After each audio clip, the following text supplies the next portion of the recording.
In this question, we had to find R equivalent for the combination of the resistance given, where these two resistances are in parallel and the third was in series with these two combinations. And the value of R is given 2 plus minus 0.1 ohm. So this question is a combination of electric current chapter along with the error analysis chapter, that the unit measurement and dimensions. So what we do first we find the R equivalent of this one, the readable value.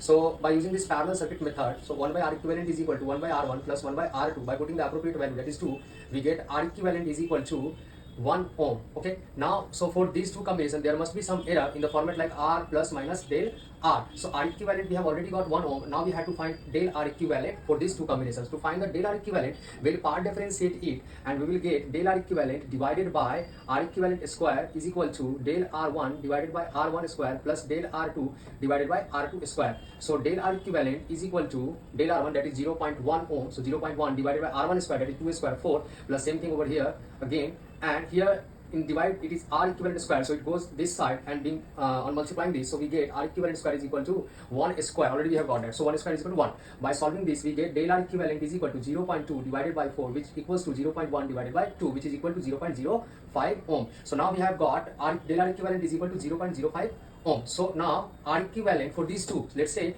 this as the R1 is equal to 1 plus minus 0.05 ohm. So this is the resistance is in the error format, so we must get the equivalent resistance of these two as in the error format, and that's the complete data we have to know. So R1 we can say this one and R2 this one, because this is in series, so the combination of these two and this will be simply added up, as we have the formula for R equivalent in series is equal to R1 plus R2. Combination of these two R1 and this one as R2. So the R1 is equal to 1 plus minus 0.05 ohm plus R2 is equal to 2 plus minus 0.1 ohm. By adding these, we get R equivalent is equal to 3 plus minus 0.15 ohm. So now following the rule of the significant figures during addition, so what we do, we keep the result in the least number of decimal places. So what we do, when we add 0.1 plus 0.5, we get 0.15, but the least number of decimal place is here 0.1, so this result should be in one decimal place. Okay, so by rounding off, so this is 1/5, so we drop the 5, and since this is odd, so we just add 1 here, so it becomes 2. So R equivalent, the total circuit, is equal to 3 plus minus 0.2. So and this is our final answer.